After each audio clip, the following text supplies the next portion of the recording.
Do not yet have a TIRZ Board chair, so if there are no objections, I'm just going to call the meeting to order for both. First, we'll do the City Council. Time is 6:13 p.m. It is Thursday, March the 23rd. I'm going to call this special City Council meeting to order. Will the City Secretary please call the roll? Mitchell, Here. Tobias, TIRZ, Here. Florescale, Here. Zuniga, Present. Bradshaw, Parsley, Here.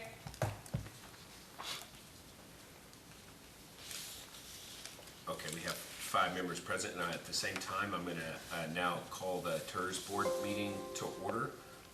The time is 6:14 p.m. It is Thursday, March the 23rd. Can we have a call the meeting to order? Call the roll, please. Sorry. Sorry. Losing it. Mitchell, Here. Tobias, TIRZ, Here. Florescale, Here. Zuniga, Here. Bradshaw, Parsley, Here. Cohen, Here. Inglesby, Here. All right, 7 members present. We have a quorum. We'll just do the citizen comments period at the same time. So I'm going to open the citizen comments period for both groups. Is there anyone who wishes to come forward? Close those comments period. The 2 items before, under appointments for City Council we can do next, and then we will turn the meeting over to the chair of the TIRZ Board. So these meetings are sort of running concurrently. One is appointment of council members to serve as the City of Cal TIRZ number 2 Board of Directors. I would like to make a motion to approve. Second. Motion by the mayor, seconded by Councilmember Florescale. Is there discussion on the motion? So this is just a council vote, so this will just be the 5 of us. All those in favor say aye. Aye. All opposed? All right, motion carries 5-0. Next up is selection of a chair for the TIRZ number 2 Board. For whatever reason, statutorily, the council is the one who appoints the chair, but that chair can be one of us or the commissioners, and so I just want to turn the floor over if anybody has thoughts or wants to volunteer to be the chair. In the past, Commissioner Inglesby was the chair, and she did a fine job. I don't know if she wants to continue doing that. I'm also willing. I'm also happy for anyone else on the council who thinks that they'd like to chair the meeting. I would like to continue with Commissioner Inglesby if she's comfortable. I'm so sorry. It is extremely hard to hear y'all. And there's a real bad echo. I just stated that I would like to continue with you as a chair, if you're comfortable with that. I mean, I'm certainly willing to allow anyone else that might be wanting that position also. I'm okay with that, but if there's anyone else that would like to, I'm certainly willing to let them have an opportunity. Thoughts? Does it need a motion? Needs a motion. Okay. I would like to make a motion to nominate Commissioner Inglesby for the chair of the TIRZ 2 Board. Second. Motion by Councilmember Florescale, seconded by Councilmember Parsley. Is there discussion on the motion? All those in favor say aye. Aye. All opposed? Motion carries 5-0. I guess we do have this resolution here on the City Council meeting, and then the TIRZ We were going to presentation. do the City Council resolution after we did the TIRZ Board meeting. Okay, well, I'll turn the floor over to Commissioner Inglesby.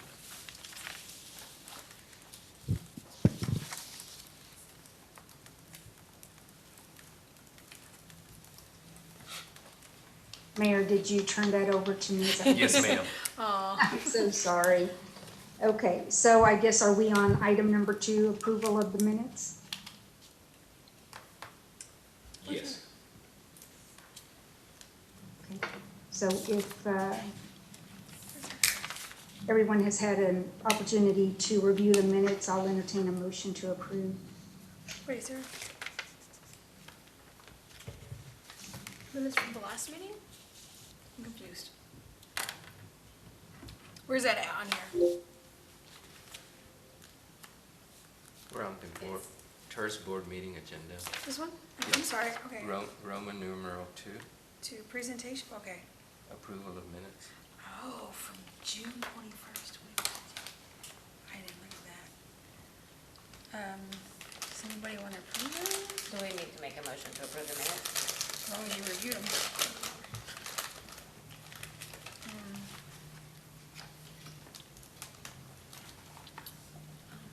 Do we have, can we bring this one back? I don't know if anybody's had a chance to review that. That'll be fine if, What is the question being asked?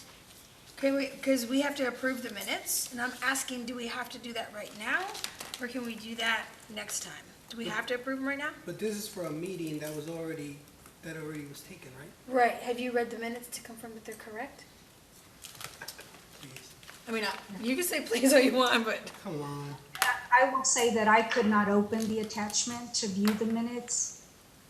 So if we want to wait till the following meeting to approve them, Mayor, I asked to see if that would be okay. Do you have an opinion on whether or I not don't we think can? statutorily that would be any problem, so.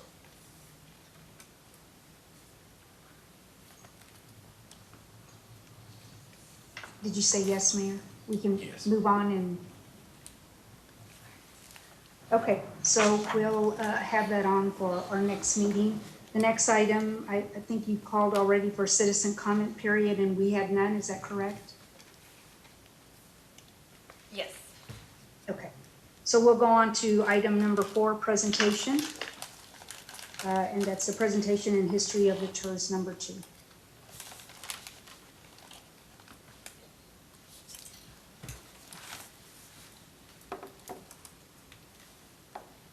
We don't have Jerry here or Amber. They're still coming back from San Antonio. Just one of y'all want to go? So do you want to do the history and then I'll do the, I can, if that's what we want to do. I mean, I think that the idea was that staff was going to kind of walk through history and then we were going to walk through where we are today and then potential next steps forward. So if they're not available, could you do that? I can, if that's help. So TIRZ number 2 was, I'm gonna pull this closer in case, is that a little better if I'm here? So TIRZ number 2, and I know the majority of us were not here when it was created, was the first TIRZ that we established after TIRZ number 1, which was created many years ago. It was a 100%, TIRZ number 1 was 100% TIRZ designed to fund 1626. And it has done that. TIRZ number 2 was created not as a developer incentive TIRZ, which is something that our following TIRZ, it's very unique. The cash flows that come into TIRZ number 2 were created in 2018. Those funds come into a dedicated account and can be used for many different types of improvements. The reason that we continue to have TIRZ number 2 board meetings is because as those funds come in, it's the board's job to determine how best to utilize them. The original scope of work, what do you call it? Project and financing Project plan. and financing plan was created at the time that TIRZ number 2 was created by Lionheart. And Rebecca Leonard and Lionheart, and they outlined a certain number of projects that we might be, it's sort of like the menu of projects that we could pursue. It's not a guarantee, it's just basically a list of those projects. And we approved that. The 2 projects that we pursued initially are the construction of Heroes Memorial Park and La Verde Park. The funding for those 2 parks was not derived from TIRZ number 2. The funding for those parks was a result of a transfer and was paid out of the general fund. So it was contemplated that the TIRZ would help to repay those parks, and the manner and form of that repayment is still yet to be determined.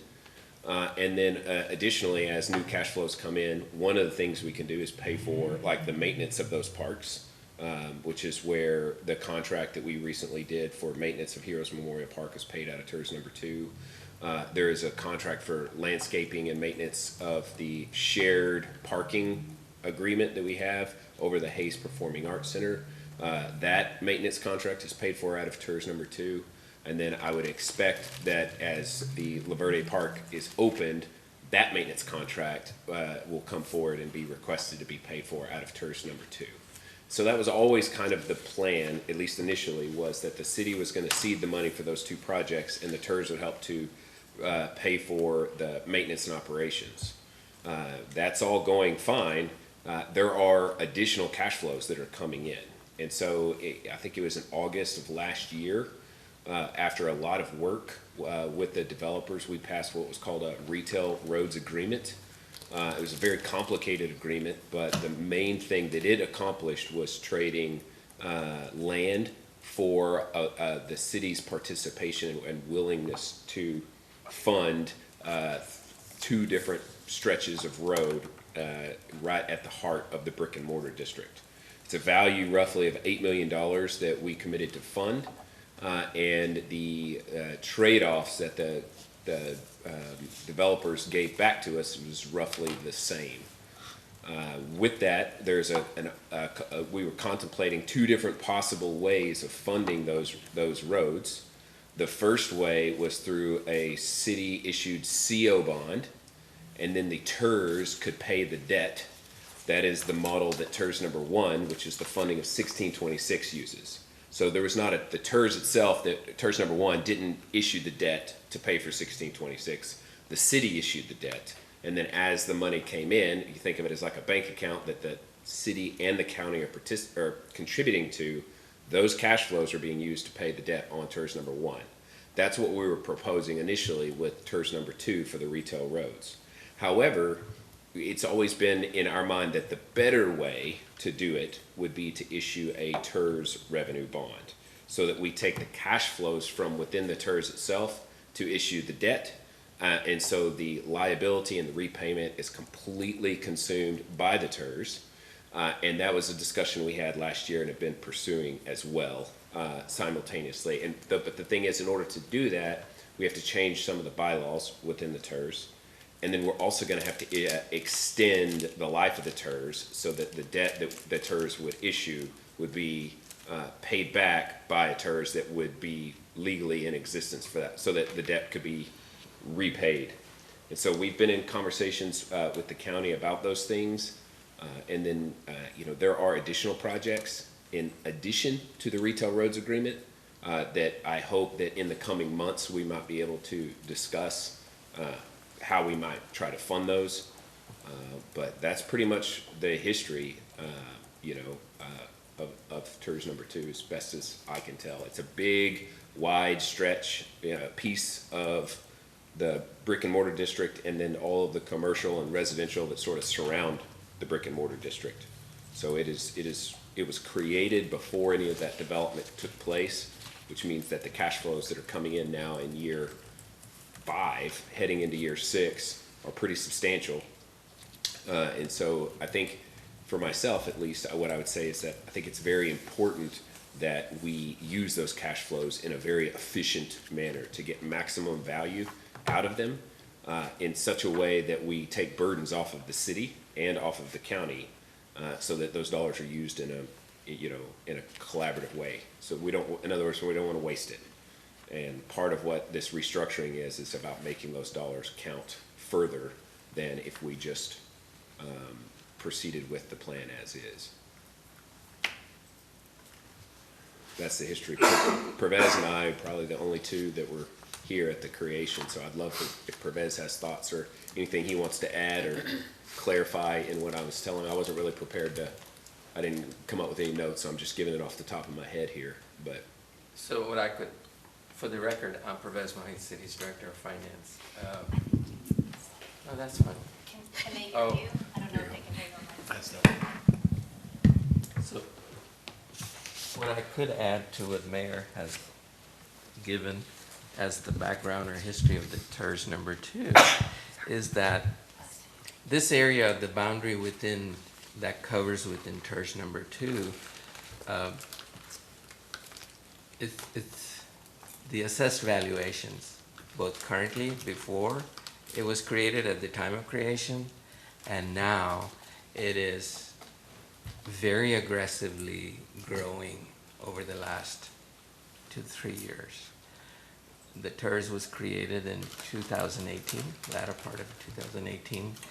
At that time, the value on the books before creation was about $121 million.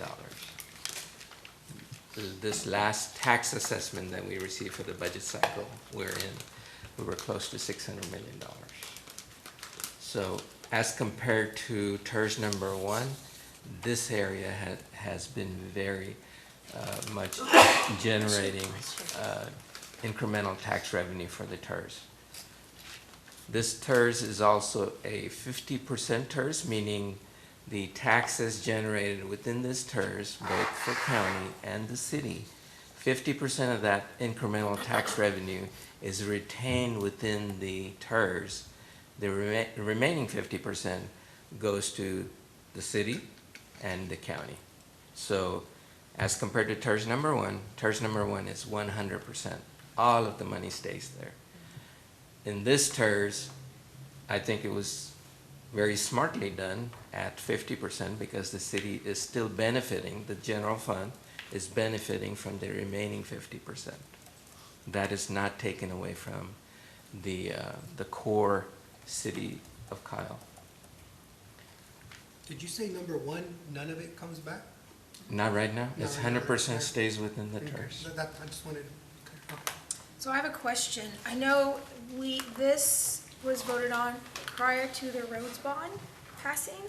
And so my question is, in the event we didn't change it to this, do we have the capacity to borrow the $8 million for the roads over in that area? Yes, We still do? and you'll see our financial advisor, when he covers his presentation, he'll walk you through the projections, how much money we're bringing in, how much money we are committed right now that the mayor talked about, the landscaping, the maintenance of the parks. After you've deducted all of that, we still have enough money generated, and we're projecting additional money to be generated in the future that'll be sufficient to cover the debt service on the $8 million debt.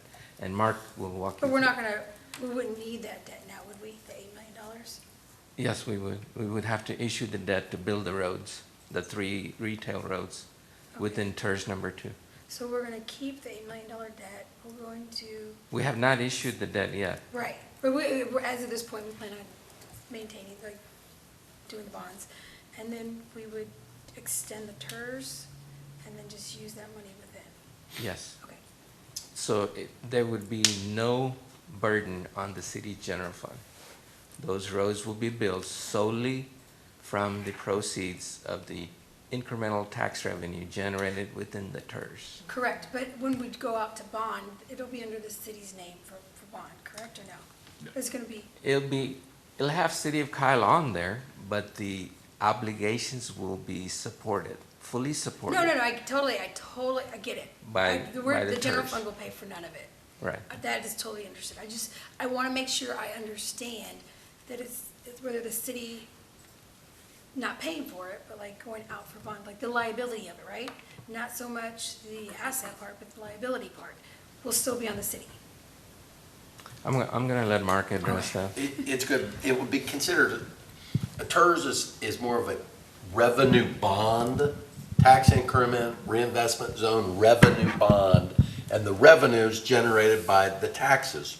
So this would be a special obligation payable not from city's general fund, but from this new fund that's strictly TIRZ revenue, which is generated 50% from the city and 50% from the county. If there's not enough increment going in to handle all the obligations, we don't have enough to make the bond payment, and the city is not on the hook for it. It's solely payable out of this little pot of money. So then what would happen? Well, what would happen would be a default. Okay. We wouldn't, And whose credit would that affect? it would affect it, this would be solely on the TIRZ revenue. It's only being, when the rating agencies review it, it will be only reviewing the TIRZ. It won't be reviewing the general fund, it won't be reviewing the county. It will be reviewing only the revenue that's generated into this TIRZ. It won't touch the utility system, only the increment. And so that's, when we get to these numbers, that's why we have to be so conservative, because we can't be in a position, I don't want to pretend if there was a default, because it does say City of Kyle tax increment reinvestment zone, that there wouldn't be some fallout for the city.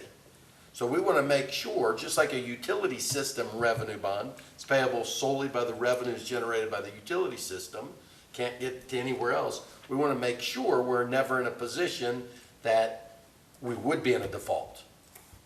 That's, you know, I think everybody here doesn't want to be anywhere involved in that. Well, and so at the core of this discussion is, if you remember at the beginning, I said, when we originally passed the retail roads agreement, it was contemplated that the city would issue CO bonds and that the TIRZ would repay the city. So that is in accordance with 1626 debt, which the city was liable for. In other words, if the TIRZ can't make the payment, the city is on the hook. So our good faith and credit, the general fund, good faith and credit of the city would be on the hook. And Prevez, you know, has made the point a few different times, and he's always been corrected. Given his choice, he would rather do a TIRZ revenue bond because it flips that and keeps all the liability within the TIRZ. Another good example, and Commissioner Inglesby might be able to speak to this, was the convention center in San Marcos. That was a revenue bond, venue tax that they passed, voters passed, and it's exactly the same thing. A dedicated revenue stream of, I think, 2% or whatever on the hotel tax comes in, and those cash flows then become bonded against, but the actual tax is what gets borrowed against, not the general fund. And so I believe the county probably participated in that deal as well. I don't know the details of the convention center, but. Yeah, I don't know the total details either, Mayor, since it was a city project. We did participate with funding, but yes, you are correct.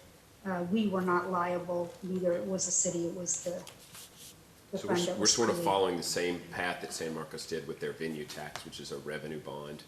It's not a general obligation bond, it's not a certificate of obligation. It is basically saying, like, only this little siloed off section of revenue is used to repay the debt, and it's the sole source, which, to Mark's comments, means that we have to make sure that we're not anywhere close to like running out of money or anything like that.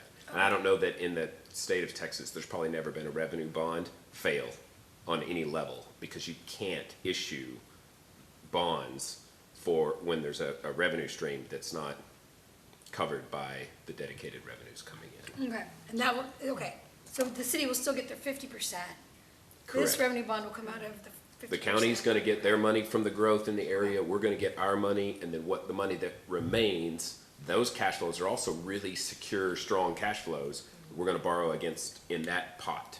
So we're not playing in the city's pot, we're playing in the TIRZ pot. And when you issue revenue bonds, the calculations are a little bit more conservative.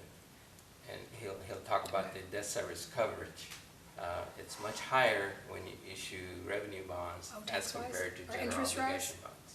For the No, interest? it's reserved, Okay. meaning you Oh, should okay. have extra money over and above what you need to pay back in principal and interest.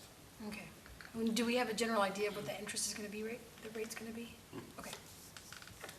Does it take into consideration the city and the county together? Like that goes into one pot? That's a really a great question, and further, that's TIRZ Bond 102, not 101. The way it's structured, you wanna go through that, Stephanie? Touch on that? She's like, not really. Yeah, so, well, we can touch on it. So generally, when cities issue TIRZ revenue bonds, they have the authority or the ability to pledge all of the TIRZ revenues to those bonds. And so it would be both the city and the county increment that gets deposited into the TIRZ increment fund. Here, Hayes County has some projections built into the ILA where the county has to annually appropriate those monies to the city. And they have historically annually appropriated. But because we have that annual appropriation provision in the ILA, that prohibits the city from pledging that money, because that money can't be used to secure the bonds because it's annually appropriated. And so we've had discussions with that, you know, with the county attorney, and we're gonna have continued discussions about that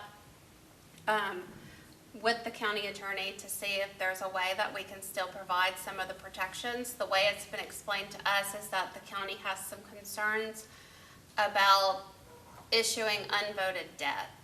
But because, as we've just been discussing, these are revenue bonds, under Texas state law, there's no authority to call an election to vote for the issuance of revenue bonds. You vote, you have an election, and you vote for the issuance of ad valorem tax bonds, and the COs that the mayor has talked about, and some other types of obligations are unvoted ad valorem tax bonds. And I think generally that's where people have concerns about issuing debt without voter approval, is in that unvoted ad valorem tax bond. But here, even though the TIRZ revenues are derived from ad valorem tax, under state law, they're classified as revenues, and the bonds themselves are issued without an election. So for purposes of today's discussion and kind of the plan of finance that Mark is going to walk through, with the issuance of TIRZ revenue bonds, what would be pledged to those bonds is only the city's tax increment, the county's tax increment, until we can have further discussions with the county about it. The county's tax increment would not be pledged to those bonds, but still available to the city to pay for some other TIRZ projects and to continue with some of the repayment obligations for the parks that have already been constructed. That's why it's a really good question. Yes. Thank you. I have some questions too, but if you want to start the presentation, because I wanted to get into the weeds a little bit of some of this stuff. Let's have your questions. So, if we don't do it, and this is just for the taxpayers, wouldn't they feel more of a burden in picking up the general fund, like projects and obligations? So, would this be like a diversion of where the money needs to go to help offset some of rising taxes that the residents feel? So, because this is what, I'm just trying to understand it, because we're doing a really big area, and I did some, listened to some explanations of, you can actually select some areas to be shorter in periods versus the whole 20 years, right? You can have different areas under different years of that increment tax revenue. So Set aside. as it relates to, are you asking as it relates to the discussion about extending the Yeah, term because of we're the extending term? the whole thing, or can it just be, this might be the, like, if this is the retail area, and we're not, the retail area is still going to the city, right? This is only the property appraised increment value? Wouldn't you have to change the boundaries to do something like that of the No, see, TIRZ? this is the whole boundaries, right? But the length of the time can be shorter in certain areas that bring more revenue in. So if these other areas are gonna stay out there much longer to develop, do those need to be under the 20-year amortization? So that's a longer time that money's in the pot, that's not coming right back into our general fund to help offset the raise of the rates going on to residents. Which I'm not saying it's not a good tool, Right. but this is a financing tool, not an economic development tool. Right. You are correct. So- It's a financing tool. Right, so if we ask the but if, we know that this area would develop, so what would really be the incremental increase in value, since we know that it would develop anyway without the TIRZ? So what I'm saying is, being conscientious of what people are paying, and they're paying in their taxes, that this is not putting money set aside for a very long time in a very large boundary area, where we could actually get more of that money back sooner to offset the general fund burdens for. So I would say some of what you're asking can be done. Right. And boundaries of the TIRZ and different properties within the TIRZ can have different termination dates. They can have different contribution rates, right? You can Yes. have one parcel of land where you contribute 50% of the tax increment. For another parcel, you may add it in and only contribute 30, right? But when you come into a context of bond financing and having to explain that to the bond investors, Okay, it becomes complicated, and it is disclosure, and so all of that would have to be very clearly and articulately disclosed to the bond investor. And if you're pulling out those sources of property that are generating the large incremental value, you're increasing the risk to the bondholders, because that's where the security for their bonds is coming from. And so theoretically, you can do it, but there are kind of real-world consequences to doing it, and I'll let Mark speak to and those. just to And jump I in, so I heard that when they are real beneficial is when they increase property values in the TIRZ, right? So are we gonna get enough in there to really increase property values? I'm going to Property meaning homes. give you these. Not retail, because if the retail's already gonna get collected anyway, Pass it down. Yes, please. But that's it's the ad big- valorem that's tax, not a but big- it's the ad valorem tax from the retail development, right? You're not looking at homes in this TIRZ. Okay. You're really looking at I think the that's ad valorem tax that commercial property generates. So the Within retail the revenue is TIRZ, coming in, not going into the tip. this tip is not capturing sales tax. Okay. And so within a tip, you can capture ad valorem tax, you can capture sales tax, and you can capture HOT. This tip TIRZ is only capturing ad valorem taxes. So the sale tax goes back to the general. Right. Sales tax goes back to the general fund. Right, There's that's no what I'm saying. sales I'm tax. hoping we're not starving our city and the projects that we have in the city by making this too large and putting the years out too large. Well, But, let me- but you made a very good point. So- If it's risky on the bonds, then I can understand that.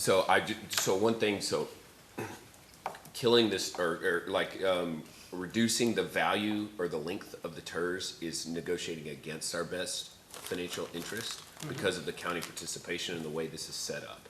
If we set this TIRZ up as a developer subsidy, so that That's what I don't want, the subsidy. Right, for that's the developers. TIRZ that we just voted on is in part a developer subsidy. Mueller Development is a 100% developer subsidy. TIRZ number 2 is not like that at all. So the cash flows that we're not bringing into the city's general fund and the cash flows that are not going into the county's general fund are not disappearing. All of that money goes into the TIRZ account and then is then being distributed to pay for things, infrastructure projects, maintenance and operation. That if the TIRZ was not there, I'm gonna say this quietly so that the commissioners can't hear me, but I'm joking, but if the TIRZ was not there, the responsibility for the payment of and construction of Heroes Memorial Park and La Verde would be 100% on the city. The maintenance would be 100% on the city, and so the cash flows coming in have to be paid for, and we're the ones on the hook for paying. But this is a collaboration between the city and the county, so as you think those cash flows are coming down, they're being captured, they're paying for the maintenance of the park, they're paying this general fund back. It's the only park, think of it this way, every park that we've ever built we don't get paid back for it. But this TIRZ is being set up such that the money that the city put in, that the taxpayers paid for, gets paid back from that TIRZ. The money we put in, $17 million, all from the city. The money that gets paid back is a combination of city and county money back to us that makes the general fund whole.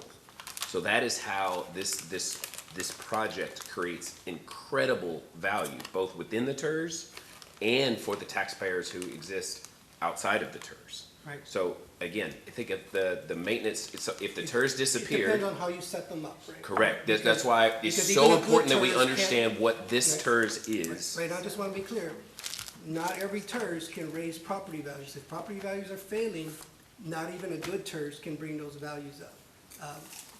That's more than I've heard. Maybe I'm too informed, but I just wanna, and also, if this becomes a PID TIRZ, I've heard that there's double dipping sometimes from developers. They're able to now get reimbursed for the same thing that was already set. No. I don't want that to happen, that's That what I'm will, that will not and cannot happen. saying. Okay. And will not happen in any PID TIRZ. So every PID bond that the city issues is approved by the Attorney General's office, and they expressly look for double dipping. Exactly, because that's And where they're And so- getting so do we. It's a, twice yeah, for the same it's project. a just service and because- assessment plan. We have it built into all of our agreements. It's built into the PID service and assessment plan. It's built into the TIRZ plan, right? We have a scope of projects. We have a budget for projects. Before they can get any monies released from the trustee for repayment, all of the costs are verified. There's I remember absolutely when we had no that double meeting, dipping. you wanted to know what the developer was bringing to Right. see if it was reimbursable. Exactly. Right. And in this case, there's not even single dipping, because the developer. There's no developer. There's no developer. This is all city, county, TIRZ initiated projects. Okay. So- Nope, like I said, I just had to ask the questions. good to question. really Sure. understand, how are we going to look like in the general fund and moving forward with this. And to the mayor's, just to put numbers to it, Now, the city and county both are contributing 50%. is this one bringing in a soccer complex, regional soccer? That's what I thought I read as Sports one of complex? the, it is. I mean, Is you it never know. proposed? It's just proposed? So, in a slight way, yes. Because I don't want Well, residents But I'm, later to hang on, ask me I wanna give you, why- but you're gonna have to really listen, was okay, this to what I'm, slipped in there. the 2020 general obligation parks bond that we approved, it's a combination of $10 million for the city, $10 million for the county. It's 20 million in total, of which, okay, sorry, of Yeah, which want some water? $14 million is set aside for the regional sports complex. That's a general obligation, taxpayer-supported, bond. So the money that's paying for the sports complex, it comes from that pot, not the TIRZ. Right? So it's not the TIRZ that's paying for the sports complex, but the land that's being acquired underneath that, there's 11 acres and a 22-acre parcel underneath that is part of the retail roads agreement. So the retail roads agreement is building these interior roads for the brick and mortar district. The brick and mortar district developers are donating land to us for the sports complex. And then the general obligation bonds from the city and from the county are going on top of that land to build the regional sports complex. And then on top of the regional sports complex is maintenance and operations, which is a TIRZ 2 project. So there's layers upon layers that have been set up to create this, so that the only thing the taxpayers generally are having to pay for is the debt service, and the Kyle taxpayers only have to pay half because of the generosity of the county to match 50-50. So think of it as like a financial stacking of all different kinds of levels of payment and maintenance and operations and bonding power. And so the TIRZ is involved in it, but the big nut of payment to create the sports complex is a voter-approved general obligation bond that's matched by the county. Yeah, excellent. I just wanted to understand what's in here. Yeah. I was not You on you this weren't for on the council, 10 so. years look back. This is all Yeah, probably 10 years ago. I'm glad to get the chance to explain it, because it's all, It did mention a water issue though, up here, didn't it? Like, of where this big water detention pond will be, if a lot of these projects are built. there's So are a, we gonna see an ugly water dam up there, or? Sometimes they make them look nice. they've already built it. It's a regional detention pond. You're right. So that's another thing that was negotiated in the agreement with Lennar. So Lennar built that huge subdivision up there, which is a decent subdivision. They're part of the TIRZ number 2. They were gonna build a regional detention area that was gonna bring it wasn't gonna look good on the west side of 1626, while additional development was gonna require regional detention on the east side of 1626. So we did an agreement with them that was a lot, and Lennar had to donate land to us, and it got elevated out of the floodplain, and then we built a larger channel underneath 1626, and then a huge regional detention field on the far east side behind where Area 10 is. So all the water is now going under 1626, and it's been out on the far east side, which took that land out of the floodplain and is now part of our regional sports complex. So that was one of the first agreements that we set up, was to get all the water moved out so that we could have this big space to do a sports complex. Now on the east side, a part of it is that the way they designed the grading of that regional detention pond to allow for us to construct soccer fields on it. But it would be soccer fields that existed within a detention pond, and then the ones on the west side would be the artificial turf out of the stormwater. It would be the all-weather fields, so there's like wet weather fields, or, you know, and then, anyway, it's a whole long Gotcha. process, but Thanks. that's how it's done. All right. Thank you. That's all I had for now. Okay, so I guess at this point, do we want to go to Mark and have him kind of walk through the financial picture and what money, how the monies are being used, what money's available, and then when we understand scope of availables, we can talk about future projects. Unfortunately, I don't have, I have handouts and not anything on the screen for the commissioners to see. But I'll try to explain throughout it. And what I'm gonna go first is, and I try to color code some of this so it'd be easier to follow. Look at the blue right in the middle, H, I, and J columns. You know, this is talking about where we're getting revenue or how this can offset expenses for the city. So column H is $20 million, which is what the city fronted to pay for Heroes Park and Laverde Park. That's coming back to the city's coffers. So you'll see that column, and in 2023, this first year across, that's what was in the approved city budget, in TIRZ budget. So in 2023, $250,000 is being reimbursed back to the general fund. You have maintenance of parks and everything else related to that, budgeted $644,000, that's column I. And then other expenses, column J, roughly $146,000. Those are three items that are budgeted that would be covered in your general fund, but for the TIRZ. So that's covered through this TIRZ. Now, I'm going to go to the revenue that's generated, and then I'm going to show the $8 million retail road bonds. So the revenue that's generated is based off of column B on the left-hand side. You have valuation, $406 million. That's the difference between the taxable value and the base value. Do the commissioners have this? They don't have it, that's what I was saying. It's being scanned, and then we're gonna email it to the group and put it on the screen. Okay, thank you. We need to wait if we're going through Okay. this. This is super important No, to the commissioners. then let's wait till he gets up there. It'll be just a moment. While we're waiting, I didn't know if Dr. Cohen or Commissioner Inglesby had any questions or comments or wanted to, you know, about the nature of the TIRZ. I know Commissioner Inglesby was here, Dr. Cohen was not.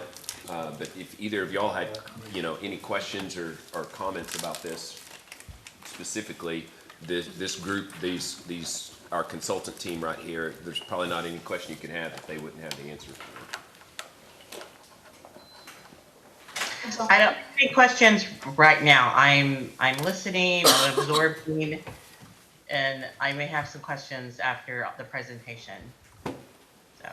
What is an area of this that is that you would like for us to focus on? Is it is it more of the numbers? Because it's clear that we can get in the like Councilmember Zuniga said, in the weeds, because we're all looking at it from a bunch of different angles here. A lot of it's city related. Right. But is there anything in particular that you would like for us to go into more detail on?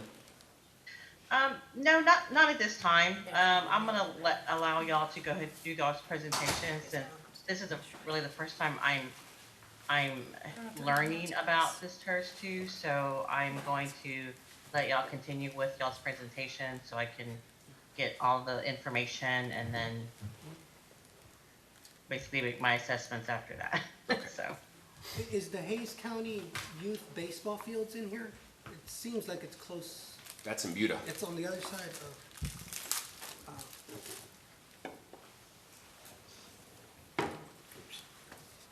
And then maybe just while we're waiting, just to point out that the finances that Mark's gonna walk through does, take into account that the zone would be extended, right? So this doesn't go through the current maturity of the zone, it assumes extension, of the zone through 2056. 57, actually. 57, which we've again discussed with the county attorney, and he says the county has no objections with the extension through 2057. And maybe a little bit of background or color, but the idea with the working group for why 2057 and why that specific date was picked was going back to this idea of leveraging TIRZ revenues with the TIRZ revenue bonds. You have a 30-year maturity, and so if we go out for till 2057, that would allow for a 2023 bond issuance with a 30-year maturity, and then as growth happens, it would allow for an additional TIRZ revenue bond to be issued, you know, say within 2 years, and to allow that second bond to have a 30-year maturity as well. that's good. I thought you were talking about the TIRZ boundaries going up. And I was No, like, no, well, no, what is she the talking term, about? the term of the zone, the TIRZ term bond, that while the it's TIRZ in bond. existence, Okay, yeah. the TIRZ bond. Yeah, so the way to think of it is the county, and it's a very gracious of the county to make this extension, but they're committing, they're willing to pledge the county's portion of the taxes enough for, to cover all the debt that would be issued, not only for this, this initial $8 million that we've already passed the agreement on, but we would have a potential for a second project, which there have been several that have been discussed, but, you know, over the course, and we'll have 2 or 3 years to determine what that is, and then we can issue a 30-year TIRZ revenue bond without having to go back and ask for another extension. You know, it's like we have that window, and it could be, you could think of what would the TIRZ want to issue a revenue bond for after this one? It could be the intersection improvements on Kohlers, for example. We had a presentation that all those intersections meet warrant for signalization or a roundabout, and pedestrian improvements, undergrounding of utilities, all kinds of stuff. It could be that. It could be a parking garage, which is something that would be more along the lines of an incentive, but at the same time, that would produce the density that would then drive the increased valuations, which is what you were talking about earlier. The way to get higher valuations is to increase the density in a retail environment, and to do that, you have to stack up the parking. So which creates a higher taxable value per acre, which then generates more money to the city's general fund, more money to the county's general fund, and more money back to the TIRZ. So that could be a project that we could potentially fund. There could be potentially a few others. That's where the project financing plan that'll be coming forward will identify various other things that we could use those revenues for. But- If, Sorry, I don't want to interrupt. well, I was gonna say, if, there's 2 different kind of schools of thoughts. If we use it for infrastructure projects, if you think about it from parking lots or roads, those are projects that the burden is not on the city or the county to produce, because the TIRZ can pay for it. It's a direct relief off of the general fund. But if you use them more, think of it like speculatively, then you're using TIRZ revenue bonds to create something that will generate future revenues. That's what the parking garage might be. Or you could also potentially do something to help with the subsidy of a public-private partnership. So say, for example, someone wanted to build a 7-story office tower, which we've been in discussions for years on Class A office.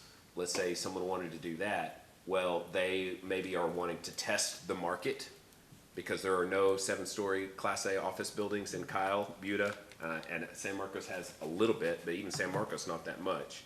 So if we're wanting to say, hey, we want to get vertical Class A office here, we could use this to help construct and own a portion of that. Or, you know, instead of maybe the bond, we could use the revenues to offset their initial risk profile. You know, there's all kinds of different ways that you can use these cash flows to try to put, you know, juice to the market, essentially, to create these things. That's where the parks work. That's what the parks are all about, is encouraging the kind of development patterns that we want to see that produce that high yield property value and sales tax. So is the vision here something like a domain shopping area with places they eat and hang out, and not so much like a bunch of outlet malls? Because we know sometimes people aren't coming to shop anymore. So how far are we going? Well, so think of the reason, why does the outlet mall struggle? Because Right. it's just retail. There are Right. no jobs other than the jobs they create, and there are also no residences. So you want domain, the domain. You want Okay. retail, you want residential and commercial, you know, jobs, and you want residential, all in a small confined space. That's what the Mueller development is. That's what the domain is. It's the most common one, but I think the domain is almost not inappropriate because we're Kyle. We are not north central Austin in a very affluent area. So this is about, That's it's North also Star. about affordability. So we're not trying to necessarily build, the most expensive things, but that density creates affordability too. But this TIRZ number 2 we can focus on making sure that the amenities and the quality of life projects that we put in, the walkability of these projects, that costs money. The infrastructure costs money. And the retail roads, that $8 million is a very small section of roads, but it is 20-foot wide sidewalks.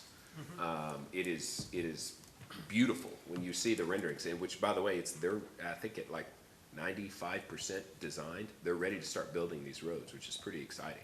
You'll be able to walk from Heroes Memorial Park to La Verde, all on beautiful, open, wide pathways, and that creates a pretty cool pathway around the PAC, the Performing Arts Center. I'll let you guys get going. That's what I had. Okay. Thank you, Travis. I think the mayor just really hit on something. So we have an $8 million commitment that we need to move forward with. That's the retail roads project. You'll see the third column from the right is $8 million Series 2023. That's the TIRZ bond. Payments, rough, and we haven't issued it yet. Third column from the right, it's column L. Can you all see that, commissioners?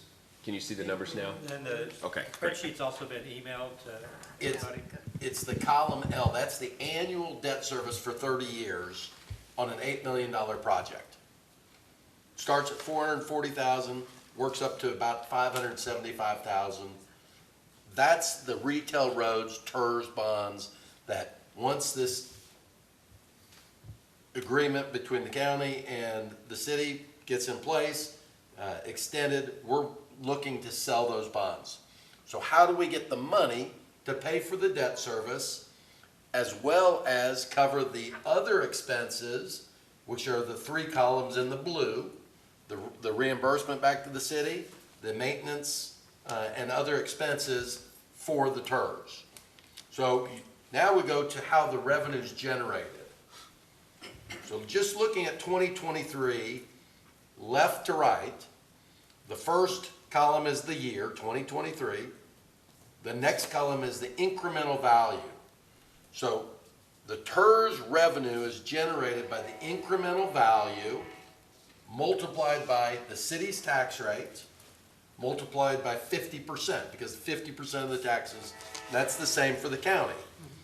So for 2023, our tax rate's 50 cents. Multiplied by that increment, that brings in, and then multiply that by 50%, the city's contribution to the TIRZ is $1,032,000 this fiscal year. The county's rate is 29.5. Going through that same calculation, their contribution is $599,000. So we have revenue of $1,631,000 In the TIRZ fund. in the TIRZ fund. This is solely the TIRZ. Right. Mhm. And those are real numbers based on certified values. That's this year. That is But actual. has it been deposited? Like, That usually happens. It would have been Around- happening January, around now, February, yeah. March. They're coming in next every year? month. Okay, okay, 98.9% of the taxes have been collected. There you go. thank you. Wow, very specific. There you go. Somebody did the math right before they came. Well, we keep our fingers on the pulse on tax revenue. Okay. Do you know how much did we get off that base? Well, so if you go to the top, if you look on the upper left above the banner with the alphabet, the base is 121 million. Upper left-hand corner, that's the base. So the city and the county are getting 100% of the taxes on the base. So if you're 121 million for the city standpoint, 121, Is this the appraised values in the base? that is the base value, that is an appraised value. That was the starting number. When you took up what they were worth at the year It was that they were created. started, right? So that's never gonna change. That's That's gonna, never that's gonna gonna be change. the We're always beginning, getting- and then the difference is gonna be. And in your case, for that number, you would have generated on all of 100% of the taxes, $600,000. That's coming to the city. And then the county tax rate's about half that. The county would get about 300,000 off of the base. Now, the city's getting half into the general fund. They're getting also $1,032,000 into the general fund. Because 50% of the tax that goes off of the increment, half goes to the city, half goes to the TIRZ. For the county, half goes. So when you see $1,032,000, the general fund's getting $1,032,000 also. And for the county, $599,000 is being contributed. That's 50% of it. The county's getting $599,000 into their general fund. So when you get to column G, we have $1,631,000 available for expenses. Now, back to TIRZ 102, Wait, but that 1,631, you're adding the base back in. no, that's just the revenue, that's just $1,032,000 plus $599,000. That's the city's and the county's Oh, okay, contribution, that's So you're it. adding the county together. Okay. Yes, yes. Well, So- and it's also, I think it's really important to understand the train always gets me. What? It's like they're waiting on me. I want to make sure you So weren't slipping think in about, something. and I'm not trying to steal your thunder, but I want to make sure we underscore, 1.6 million in column G is the total amount that the city and the county are contributing to TIRZ number 2. Right. And then from that is column H, which is 250,000 and growing, a full repayment of Heroes Memorial Park and La Verde over the course of the 30 years. That's money that's being taken out of that fund and given back to the general fund. So the amount of actual money that's coming to the general fund is $1,032,000 from the city, going to the city's property taxes, plus $250,000 more this year being repaid out. And that is comprised, if you think of it, as part city money and part county money. So that at the end of the 30 years, those two parks will have been repaid in their entirety by the TIRZ, which makes the county, you might think of them by the end of the 30 years, they are a full vested partner in those two particular projects. So D and F are going back to the general fund, so where's the payment to the TIRZ fund? No, D and F are the TIRZ TIRZ fund, fund. that's what I thought. But Okay. at the same time, because D it's goes only to general half, fund. the same number is going to the general fund for both the city and the county. Okay, Because it's a 50% TIRZ, so the other 50% is going to the general fund. We could have added a couple columns that showed $2 million in total revenue, $1 million going to the TIRZ, $1 million going to the city. We just showed the one okay, column. so then F is showing as 50%, I thought it was 30. Was that No, the 50%? county is 50% also. Okay. So then, the tax rate is, Their tax rate is 0.295, lower than okay. the city's. So like just whenever we do like our Costco deal or the Builder's First Source deal, when we do 380s, we give a 50% tax break to this developer and the county gives a 50% tax break. It's not the same amount. okay. The county's amount is less because they have a lower tax rate. So then let me ask you this too. When you talk about the bond being paid back, and any payback to the city, is there interest also paid back to the city? Because the city incurs interest, right, for whatever money they have, but even if So- it comes out of the, say the 17 came out of Right, the general right, fund, right? right. They're just putting 17 in, No. but they're not paying interest, or No, they are? no. So, let's back up a little bit. When Mark started doing the calculations, he asked me, how much has the city spent and will spend when everything is said and done for Heroes Memorial, La Verde Park, and the Bike Trail section of it? So, we gave him the numbers that we had spent to date, which was around 16, almost 17 million. Since La Verde is not done yet, we added some margin in it, another, to round it off to 20 million. So he's working with, the city is gonna get 20 million back. Let's suppose the final numbers, when everything is said and done, comes out to $18 million, which I think that's where we're gonna end up. There's a $2 million interest to the general fund coming back from TIRZ, which I have built in. Now the cat's out of the bag. Well, then my question is, what if it is 20 million? Would there be no interest then incurred? Depending on how fast this TIRZ grows in assessed valuations, council and the TIRZ board can adjust that in the future years. Okay. Would they can adjust, because my goal is, even though we make the TIRZ 30 years or 40 years, that they can pay back sooner rather than later. It's not necessary to wait the 40 years, right? And that's a good point. And it's going to get to both what your 2 points are.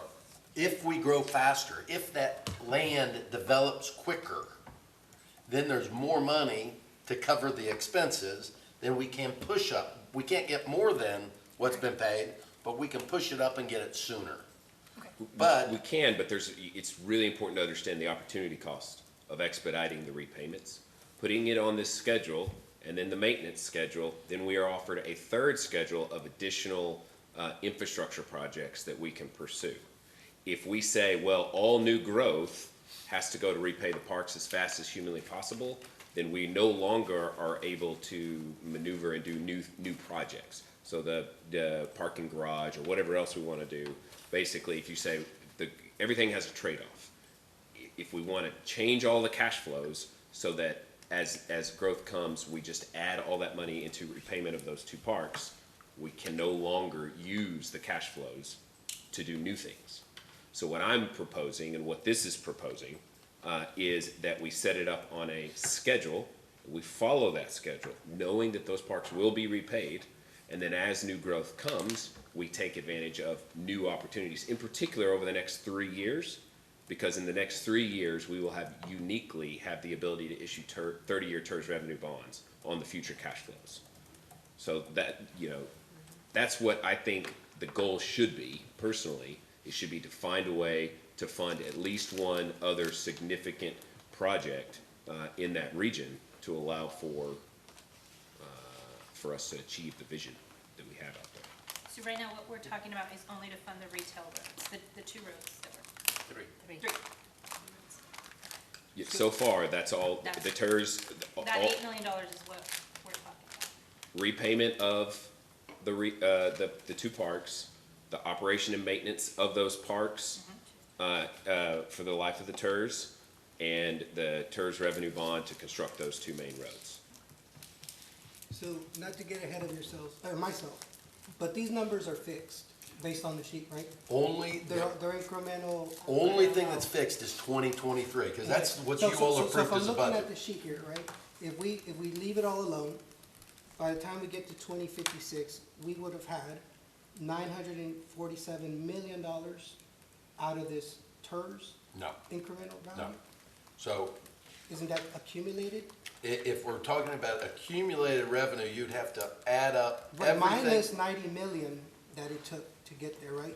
The projected TIRZ number 2 revenues? No, if you want to know what, based off of these projections, so we don't know what future value is going to be and how quick something's going to be built, correct? So I don't know, we used an estimate, 5% growth through 2027, and then 2% after that. So perhaps it will grow faster, perhaps it will go 15% for 3 or 4 years and then taper back. So we're guessing on what the future is. But going now, if you want to know what, based off of these projections, what the total revenues that would be generated, you'd have to add up all of those in column G. You're right, it's 90 million. Is that what it adds Yeah, up? so I mean, it's that- roughly 90 million. So I was thinking, are we spending 90, getting 90 back, since it's a 50, you get 50% of it? Well, So 90 million is going into the TIRZ fund from 2023 to 2056. That's money we can But over pay the same, developers. but over the same time, the general fund is getting 20 million back. Right. Okay. So we're gaining, right? I'm just, we're Yeah, gaining. Yeah, we're gaining. and if you're looking at the city's perspective, the county's paying a third of that. And TIRZ money is not lost money. TIRZ money is also our money. Right. We're talking about spending it however we want. It's just a different account. And this is not, I think maybe what your thought process is currently like a developer-driven TIRZ, that you're dependent on a developer coming in to build a project to increase value. Yeah. This is a city-initiated TIRZ, and so really it should be the concept of the city looking to say, what projects can we city build with these TIRZ revenues that will in turn build property value faster? So it's like this is a small business. Yeah. And how can we take the earnings of our small business to reinvest to grow even larger? That's a very good way to That's a good to frame my mind around it, right? Because I kept bringing up developers, like. Well, think about it this way. There are no developers at this table. It's just our colleagues at the county and us. Yes. Everything in this sheet is, there are no developer projects on here at all. Okay.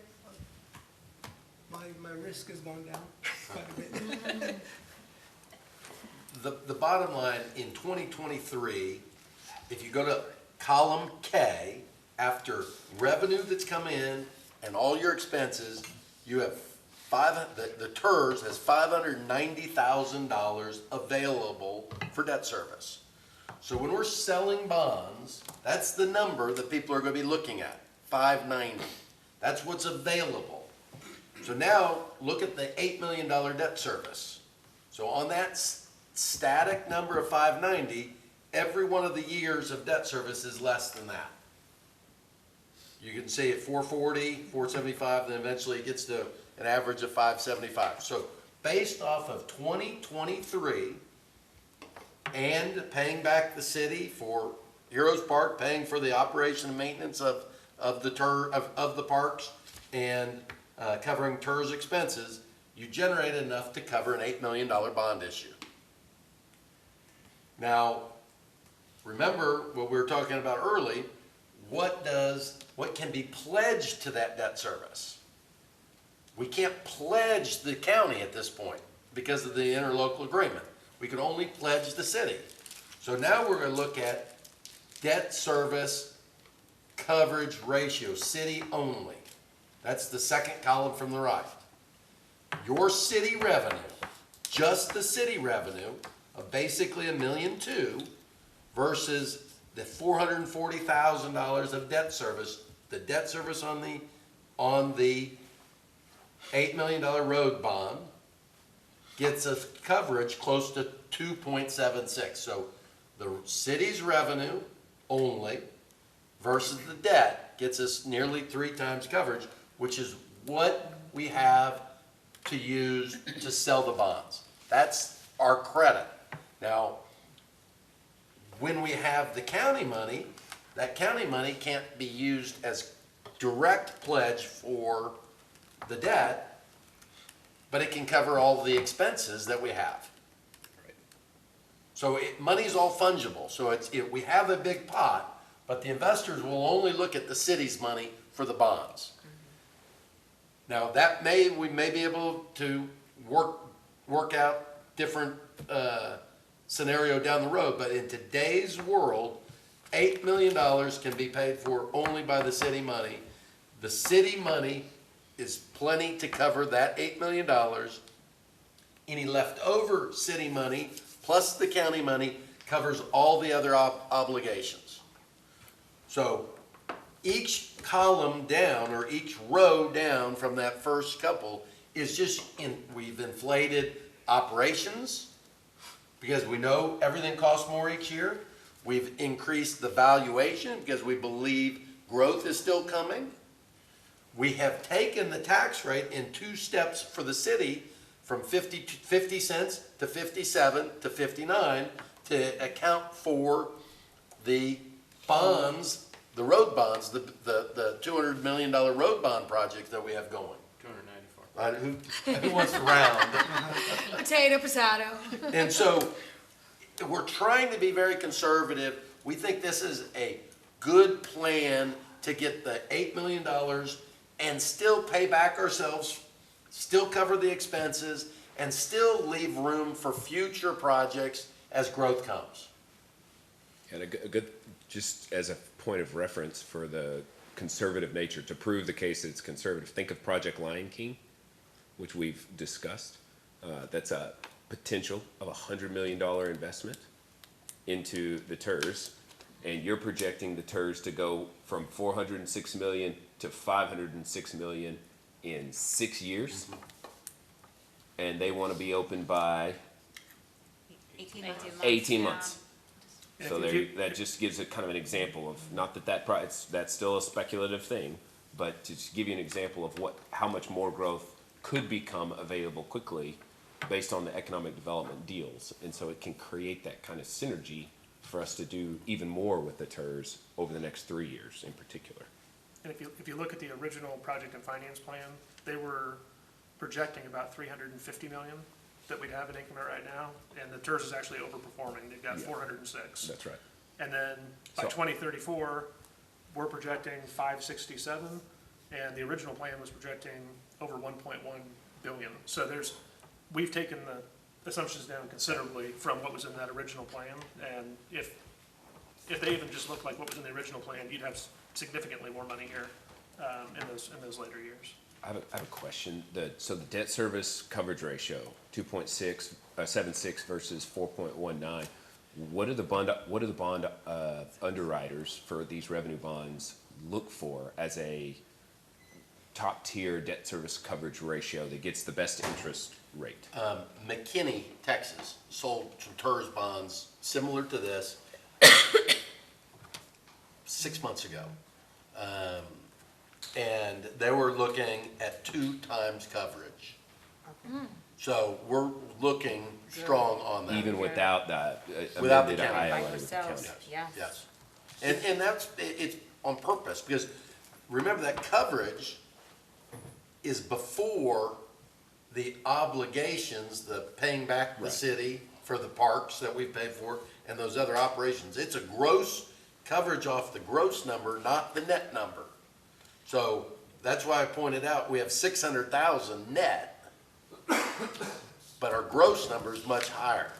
So the first obligation, if there was ever a problem, that a bondholder is going to look to is the gross revenue, and it would come first before these other operational expenses. The bondholder would have to be paid back first. Always. But Was the instead, McKinney's number, their interest rate in it the was market? it was about 10 basis points higher than what the city borrows on their own. I think if you were at 3 to 4 times coverage, you'd probably be getting the bonds rated. I mean, No, these are going to be rated yeah, bonds. Yeah, and this isn't like a PID bond that's a non-rated. It would be if we sold today, we'd be 4%. So that's pretty interesting, because, and this is just, I keep bringing Pervez up, but it goes all the way back to Pervez's. So originally, the conversation about CO bond versus TIRZ revenue bond was that a CO bond, because it uses the full faith and credit of the city, is cheaper because they're rated bonds where we get better interest. And as a result, we're ultimately saving the taxpayers money on the cash flows. It's just cheaper that way.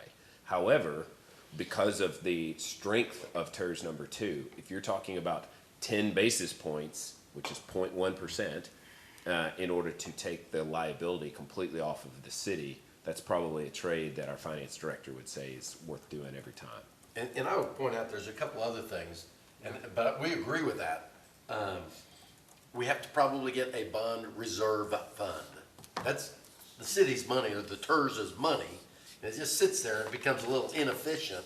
What do they look for there? That's just one year's payment? 1 year's payment. Okay. And so it's a little inefficient because it sits there, and a CO wouldn't need that. But to me, it's still it's well worth keeping it off the city's books. The key is in that year one, not to be banking on growth, right? We don't want to go out there at a 0.8 coverage saying, but we think we're going to grow by Right. 20%. And that's, as long as you say, right now, we know. Well, based on that was certified set up values. intentionally from the beginning. When Yeah. we created TIRZ number 2, we did nothing with it. We did not issue debt. We didn't issue a CO bond hoping that the TIRZ would get there to cover it. That was TIRZ number 1. In TIRZ number 2, we committed from the very beginning that we would be patient so that TIRZ could build the cash flow so that anything we did would be protected from the cash flows within the TIRZ. And we're not burdening the general fund at all, which we're not, which is good. And that goes back to Mark's point. We could turn the growth factors to 0. Say. Just turn it off. Just and turn it'd it still off. be We're, good. we're not growing for the next 30 years, and you'd cover debt service on the bonds and be able to pay back the parks and everything else. And I'm not gonna go through, unless you want it, more years. I think you get a general idea of how it plays out, but I'm happy to go into. Another question. So if we increase the years, which obviously we're doing, did we say the boundaries are moving? No. Okay. So then that was why I was gonna ask the question, would we need to, if the boundaries were moved, wouldn't that now include new base values? And then you have a. If the boundaries were moved, but right? we're Anytime not. you add, now you're in another year, so Well, now that's another base It would value increase the base for the land that you're adding. that you're adding, right? It wouldn't increase the base for the land that's already in the TIRZ. Okay, The so base that's for why, the, that's why these numbers are all based off the Yes. same base. yes. Okay, that was what I needed to know.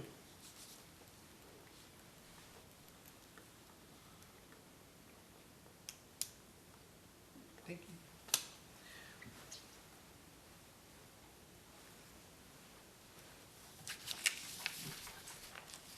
So, questions before we move on? I feel so happy, I understand. I know, it's a lot of information. really great job. I know.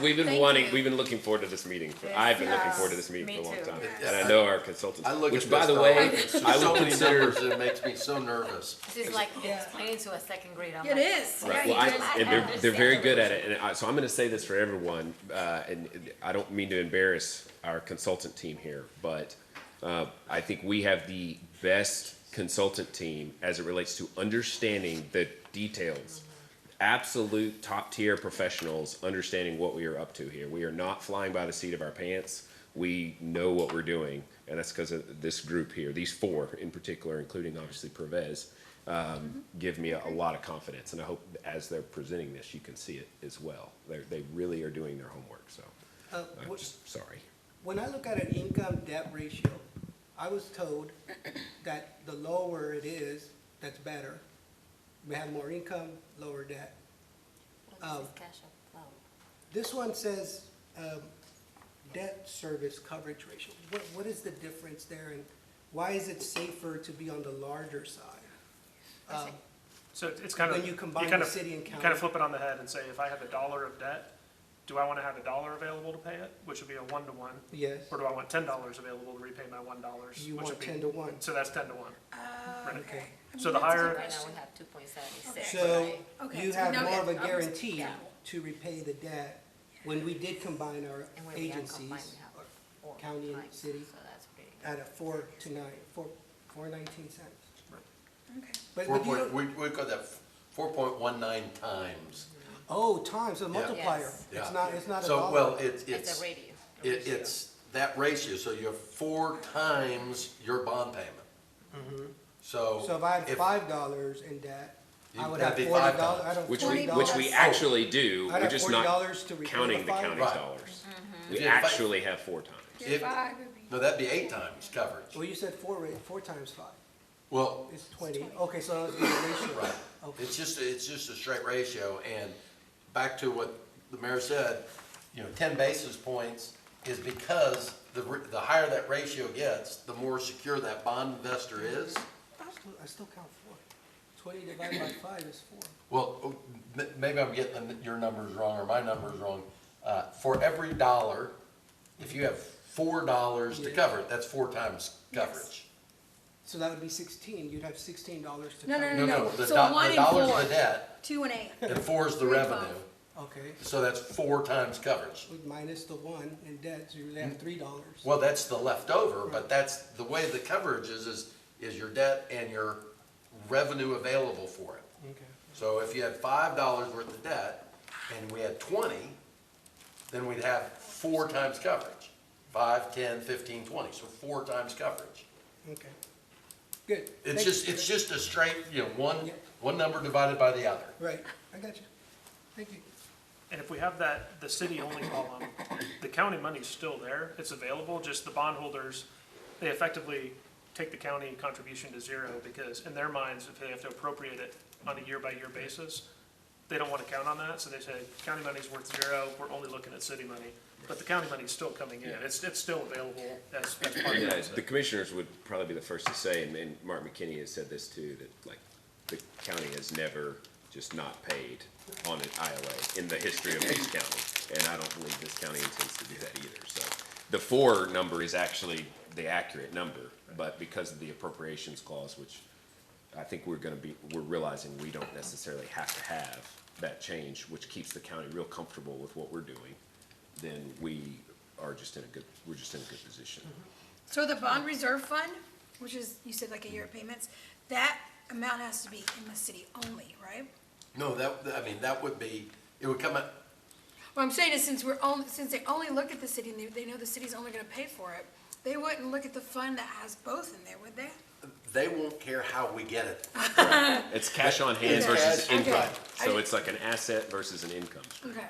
And so it just sits in that account. It can earn interest, but it will just sit in an account by itself. So, okay, I mean, that's good for us, right? To have that in there, because if they don't care how it's funded, and we have it in there, then, I was just afraid we would only have to have it on the cities, It's going to still be part of the part of the whole overall, fund, right. okay.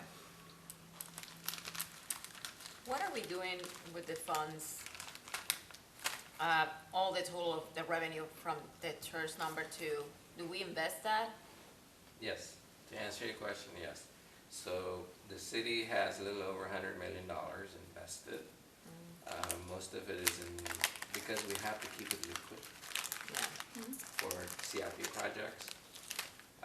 So we have different types of investments. You review our investment policy once a year as council, and you approve that policy.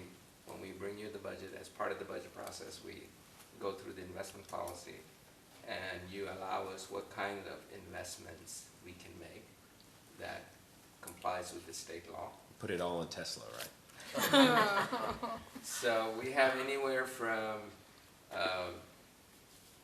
treasuries to mutual funds to commercial papers. We do have Toyota, by the way, we don't have Tesla. Toyota's Oh, pretty you should have consistent. bought some. So, the return from those investments, do we have to do 50-50 with the county too, or do we? No, so we allocate based on the fund. So TIRZ has, let's say, $2 million in the kitty. So the interest and dividend income earned on that $2 million is put back into the TIRZ fund. So they get their proportionate share of the earnings back into the TIRZ. Okay, so that was my question. If it goes back to that TIRZ fund, or do we can pull it out? General fund gets its share, TIRZ gets its share, everyone gets their proportionate share. Okay. And then my other question hope it's not too dumb. So when we get the city side of the revenue, does it go directly to the general fund, or do we have a separate pocket for just TIRZ revenue? So, and you'll see this in the budget, when we go through the budget. All of the property tax money comes into the general fund. Okay. And then within the general fund, we know exactly how much of that is for TIRZ 1, Okay. TIRZ 2, and now TIRZ 3 and 4. And then we transfer out from the general fund into respective TIRZs.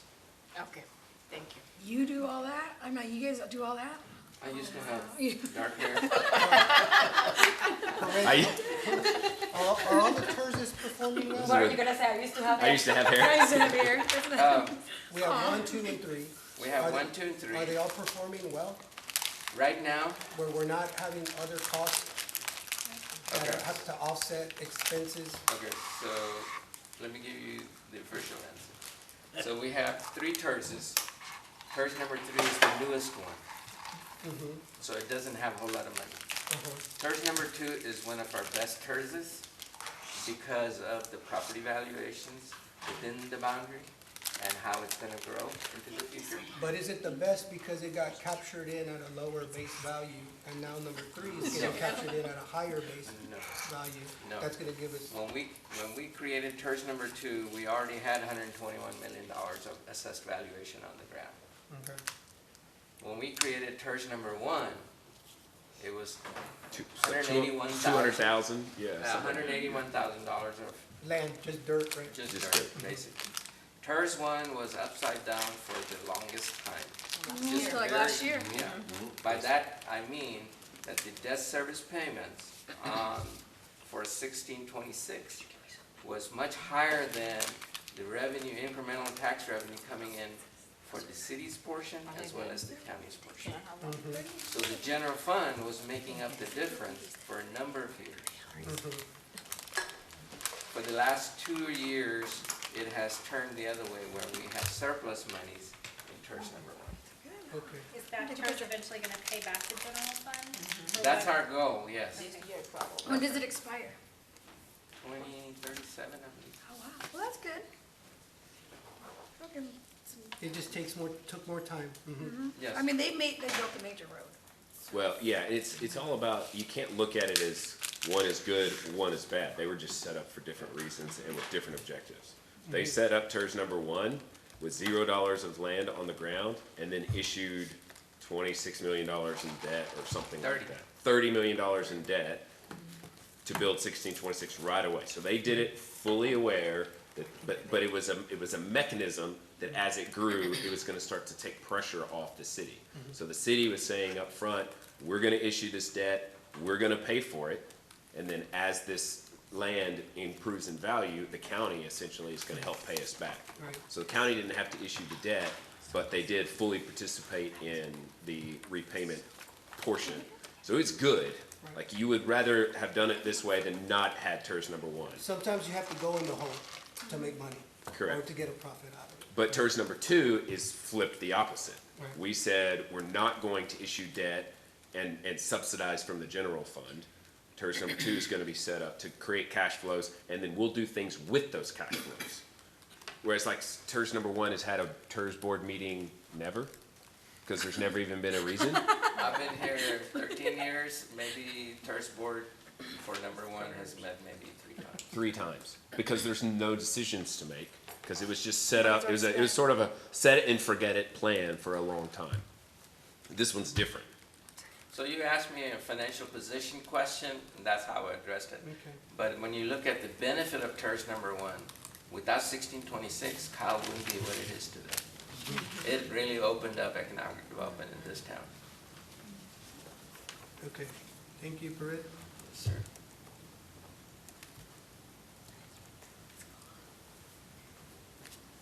So I guess if we don't have any more financial questions, we'll kind of move into, you know, next steps and forward looking.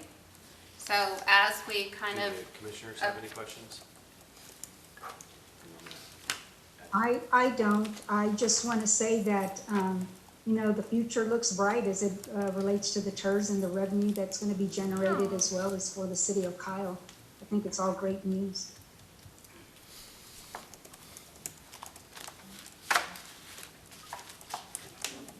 Okay, so just kind of forward-looking, right? As I think has been mentioned a couple times during today's meeting, the most pressing need as it relates to TIRZ number 2 is this $8 million bond issuance for the retail roads agreement. The city's executed this agreement. There's an obligation in place with this developer for those funds, for the bonds to be issued, some type of debt obligation to be issued, and for those funds to be available so that the construction of the project can commence. In connection with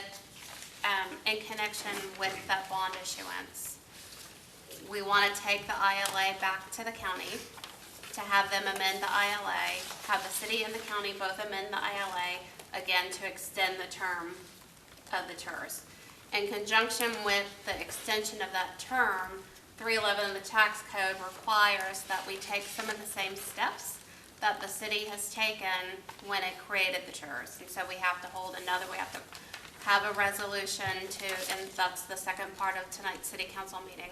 We need a resolution to call a public hearing so that we can have a public hearing on the question of whether or not the TIRZ can be extended. In conjunction with that public hearing, we also have the ability to amend the project and finance plan. We have a project and finance plan for this TIRZ that's 5+ years old. We've had a lot of growth.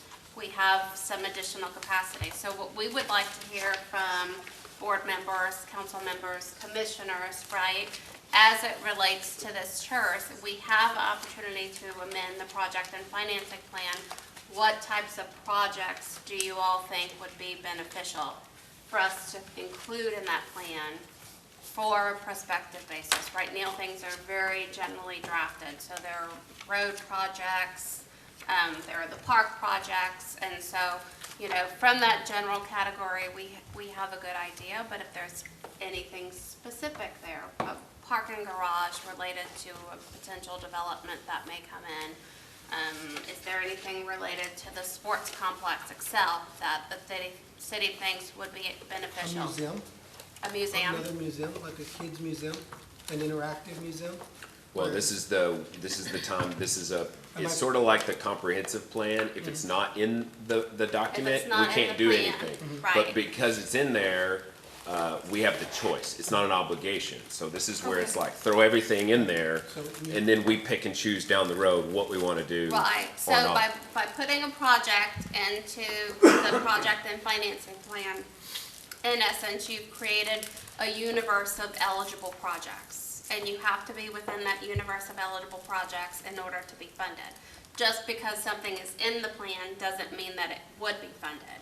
The decision to make the funding happen would come down the road at a subsequent both bond or board meeting and city council meeting. Just like we'd have to come back to the board to request bond issuance for number 8, we have to, or for the $8 million, have to come back to city council to authorize the issuance for that.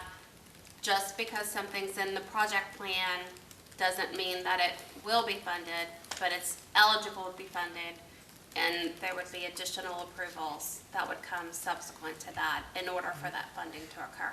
So what we were hoping to hear tonight, Jon and P3 have been retained as the TIRZ Administrator. That was done a couple meetings ago at City Council. They will be preparing an amended, updated project and finance plan in conjunction with the public hearing that's going to be held. So if you all have any ideas for potential types of projects that you think would fit in well with the development for this area of the city, we would like to hear that, so when the project plan comes back to council, those projects have been incorporated. Stephanie, if for some reason they think of something a week from now, can it be amended, or a year from now, can it be amended again, or is this It's a only time that it can be changed? No, it is a living and Okay, breathing that's- document, and so it can be amended. We just go through the steps, just like we have to go through the steps tonight, right? If you want to amend the project, expand the budget, add additional projects, we call another public hearing, bring forth in another amended and restated project and finance plan that would encompass those projects, and then it would be subject to a vote for approval. So it's intended to be a living document that can evolve as the TIRZ evolves and as additional funds become available. I have a question for Will. Oh, I'm sorry. Do we happen to know how much land do we have that is undeveloped within this TIRZ? Not offhand, but I can make a note of that. And to know what's get the you a pretty good zoning? estimate. We might be able to work with Momark and coordinate with them. Yeah, and so also it's with our all of GIS. Area 6. There are a few parcels left on the east side of Kohlers around the Public Safety Center, but not very many. Okay. The land up and down 1626 on the west side is completely developed now. And so the area 12C, which is where Walk-Ons is going, Okay. that is about to be developed. But, so area 6, and then a few parcels, 2 or 3 parcels in area 10, and then the main area is the core of the brick and mortar district. And that's where you've got 4- and 5-story buildings, that density, and a lot of value yet to be built. So it's more value on less acres, but that's where that interior core would be developed. So I would say on the project finance plans, just a few things from a base level that we want to cover our bases. So the retail roads agreement brings the vertical Class A office land to us. It's donated to, it's conveyed to us. So that's 1.5 acres. And it's in the project plan, it's for a Class A office. So we're going to be, sort of like with some of our downtown acquisitions, we're going to be trying at some point to do a project there. So we want to make sure that that's incorporated into the project financing plan. There's a hotel convention center parcel of land of a couple acres that's being donated from the retail roads agreement. That needs to be incorporated. So hotel convention center and any associated infrastructure needs to be associated. The 11 acres is being donated for the regional sportsplex, so we should make, even though the regional sportsplex has $14 million from general obligation bonds, we should include that in the project and finance plan, because you just don't know exactly how it's all going to shake out. Maybe the TIRZ wants to contribute some component to it that's separate or whatever, so we want to try to cover our basis around that. And then, you know, you would want to do things like pedestrian improvements on sidewalks, lighting, tree canopy, landscaping, art. And again, I haven't looked at it to see how much of that is all in there. A lot of that's but- already kind of in the, Right. we'd keep some of the catch-alls in terms of pedestrian areas, roads, infrastructure, so it's, but yeah, any of these other. But as far as parking improvements, there'd be structured parking, but there's also a proposal for there's a retail under development right next to La Verde. So if you're on La Verde, there's a potential for a nice restaurant to go in there. But because of, there's a site that we own, and we have an agreement with Hayes County to build a parking lot, but we haven't funded that. So not Hayes County, Hayes CISD is what I meant to say. So it's a joint use agreement where it's sort of their land, it's sort of our land, but we can build a parking lot that we could use to expand the parking of the PAC, expand the parking of La Verde, and create additional overflow parking for a restaurant that would maybe go in there, and they have some suitors. And so that might be a $1 to $3 million surface park project that we could absolutely fund pretty quickly. So we'd want to make sure that that project is in there. It's not a decision for today, but I know that the developers have made that request of us. And I know the school district has said they would appreciate it. And there's a public purpose, because right now La Verde is about to be finished. There's very, very little parking, so you won't be able to hold any big events at La Verde because there's just not enough parking spots yet, because that piece just hasn't been put into the equation. So I have a question. So is it, I guess I don't have a map, where La Verde is and then across the street, is across the street also inside that TIRZ as well? Yes, everywhere 'cause I'm for a trying to while think of around the La Verde. How we're gonna get people from, was it north to south? Oh, you Across mean the street? across Kohlers? Yes. Wait, across, 1626, let me see. like from here to here. Yes. Wait, let me see which way angle is that? Yeah. Yes, like that. Because I know going this way, is not gonna be covered, but if that's all in the TIRZ and we have to go over 1626, I think we should think about putting in some kind of walkway either over. Yes, So- I agree. So there are, and if you talk, I actually had the original developers, Daniela got to meet one of them at an event not too long ago. They have plans, and underneath Kohler's and underneath 1626, currently, right now as a part of those projects is pedestrian tunnels. Walkable pedestrian tunnels. But that's only a piece of the equation to actually create that, and that is a perfect TIRZ project.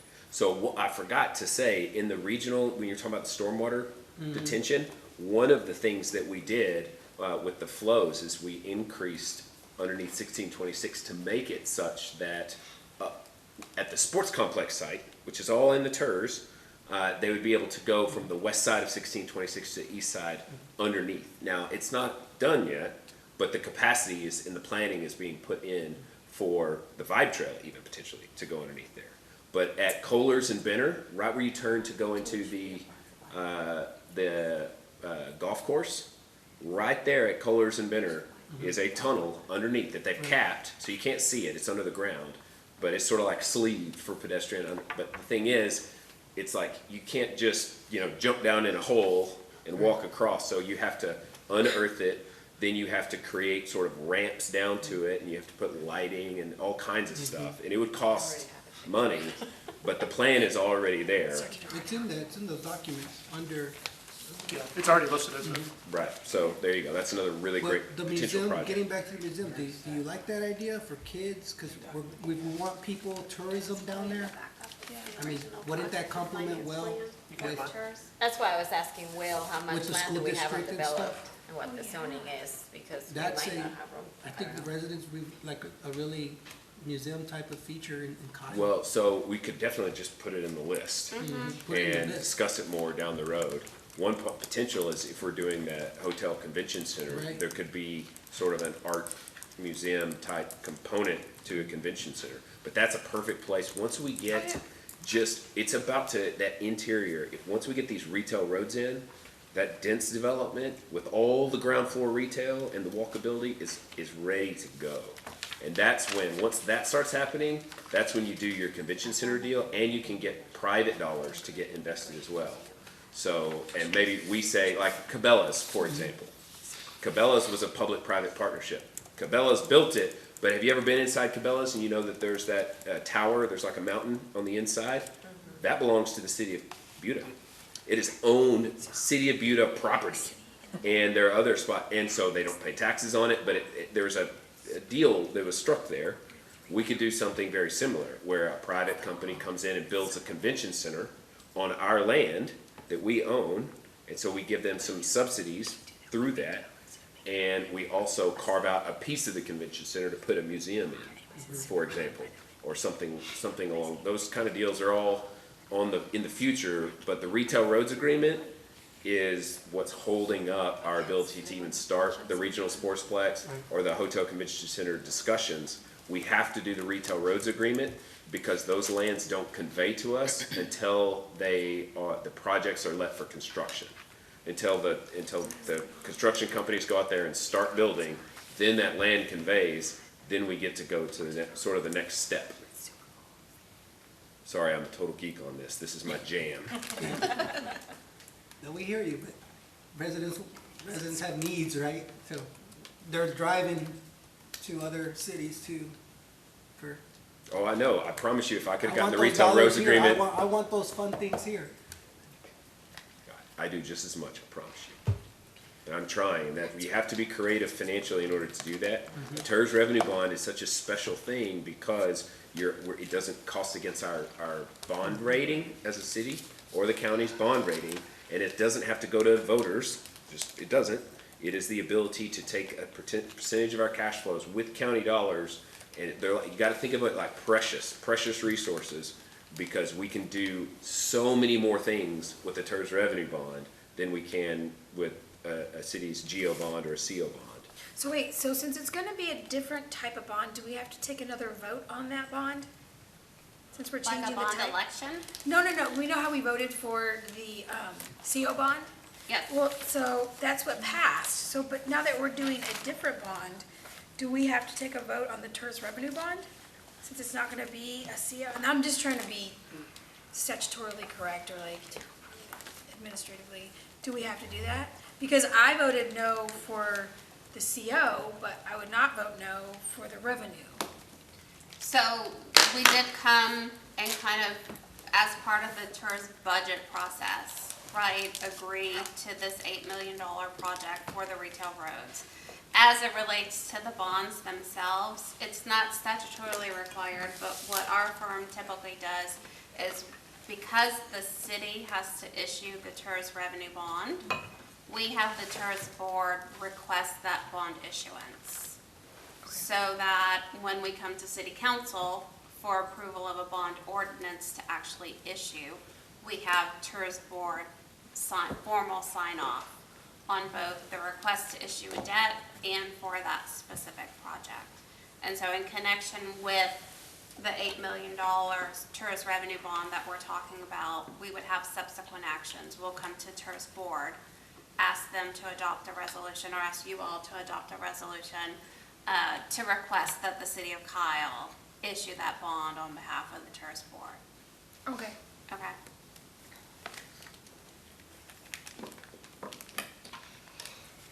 It's 8 o'clock. Are we done? Are we good? We gotta take some votes, I think. Okay. But, so, yeah, there will be additional things that come back to us as a TIRZ board, so I don't know how often we wanna meet, but we're now with Commissioner Inglesby and Dr. Cohen here and fully vested on the board. I think that it would be important for us to set regular schedules and stay committed to all this, because there's a ton going on here over the next 12 to 18 months in particular. We don't have to meet frequently, and the meetings, this will probably be the longest meeting we'll ever have, because there's so much of it was orientation. But so the question would be kind of how often do you want to meet? And I was gonna suggest every month, or maybe every 2 months would be probably the furthest out I'd want to go. I like month. And I do like it on the same weeks that on a Thursday that we have the council meeting, just so next week we can have like a true week Let's off. ask the commissioners what their thoughts are, because this is a lot, they have a lot of cities with TIRZs and they sit on a lot of boards. How often would y'all like to meet? I'm good with doing once a month. And also, and Thursdays, I think, works well for my schedule. And we'll commit to trying to keep them expeditious in terms of how quickly we go through the information, so that we're not wasting anyone's time.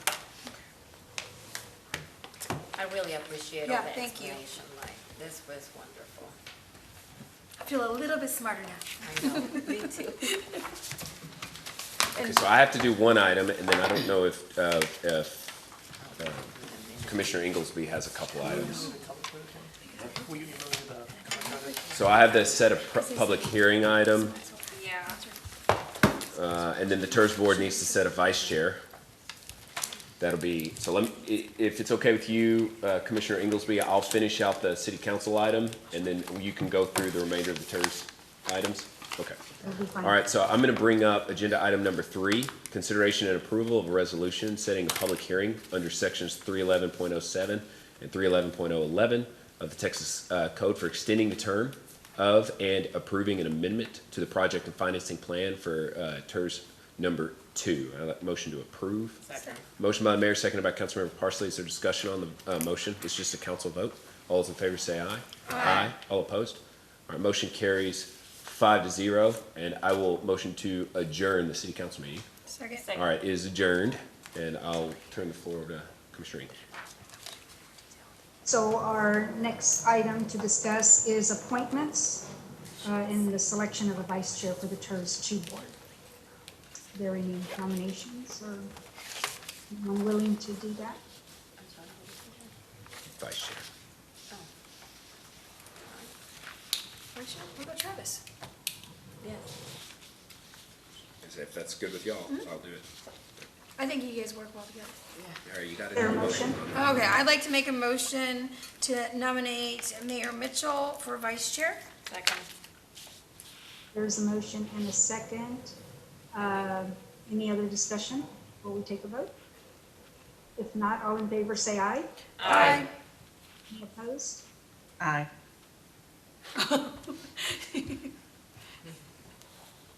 I think that was a yes vote. Is Can that we what- please confirm that? I don't think you, I think yes, it you was could be delay. opposed. Oh, wow, okay. It's like that. Okay. Okay, so next item is consider and possible action discussion regarding extending the term of the TIRZ number 2 and update project and financing plan. Yeah, so we did that already. Okay. No action needed. No action needed. So we can move on, And that next slide is too. correct? Okay, number 5, discussion regarding scheduling the next meeting. Give a date. I have a calendar You wanna right put there. it for,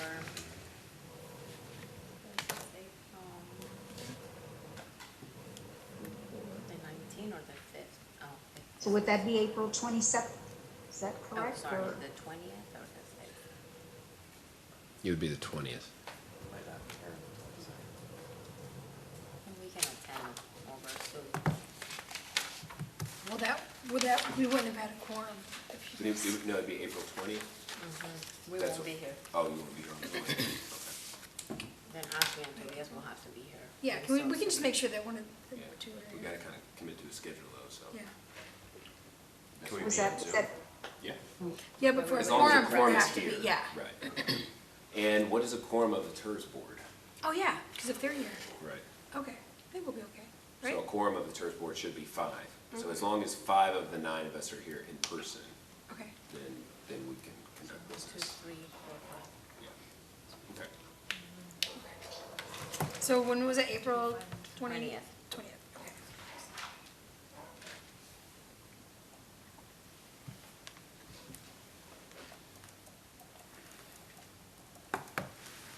So April 20th at 6 o'clock, is that what I'm hearing? Let me just check before we set it.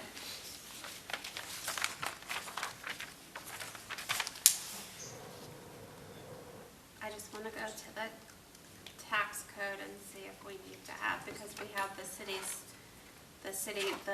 resolution that council just adopted for the public hearing to approve the amended, or to consider the amended project and finance plan is set for April 18th, the Tuesday before that Thursday. So I just want to verify. Is that a council meeting too? Unless you wanna do it on May the 4th, which is Be with you? Thursday. Well, I just need to see if we need to have the TIRZ board. Now we wanna have it on May the 4th. Yeah. I know. So we need the TIRZ board to meet before city council meets. Okay, so the 13th is what you're saying? Wait, let's see, they're gonna meet April 4th and 18th? So you want April 13th for the meeting? April 13th. Wait, how about Is the that a- 6th too? The 6th is the same week as council meeting. April 6th? Yeah, well, that's right around the corner, huh? Yeah, I don't know that we're gonna need to meet that soon. Well, we have to do it the 13th, they're saying the 13th, which is it next week. Because we have to meet before, you said The board, yeah, because we're gonna bring the project and financing plan to council on April 18th. That was the And we public need to have hearing. that. And so Can we the do it on TIRZ Monday? The TIRZ board, I mean, you could do it on the 18th, right? I mean, you can,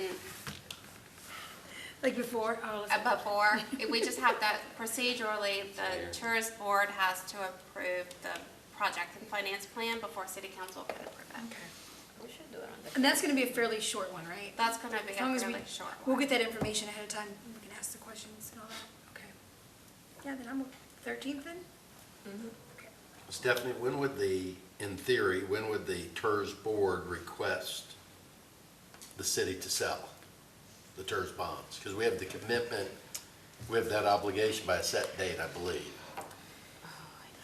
So I guess that would depend how fast we think we could do the TIRZ bonds. I mean, we can do the bond issuance request on April 13th at the same time that we do the project and finance plan. Or we can again, do it just before the city council meeting, that we would actually authorize the bonds. Which would we authorize it in a May meeting? Probably.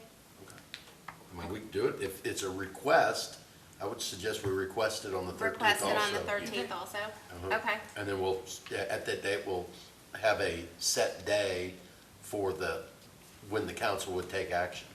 For the bond issuance, okay, so 4/13, TIRZ Board.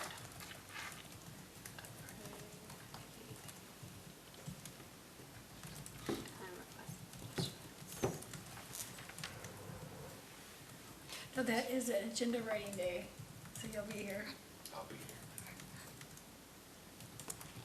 Agenda review is stressful. Okay. Does that work? Okay. So. Does that work for them too? April 13th? Yes, please, if you guys can do that. 13th. April and May. April April.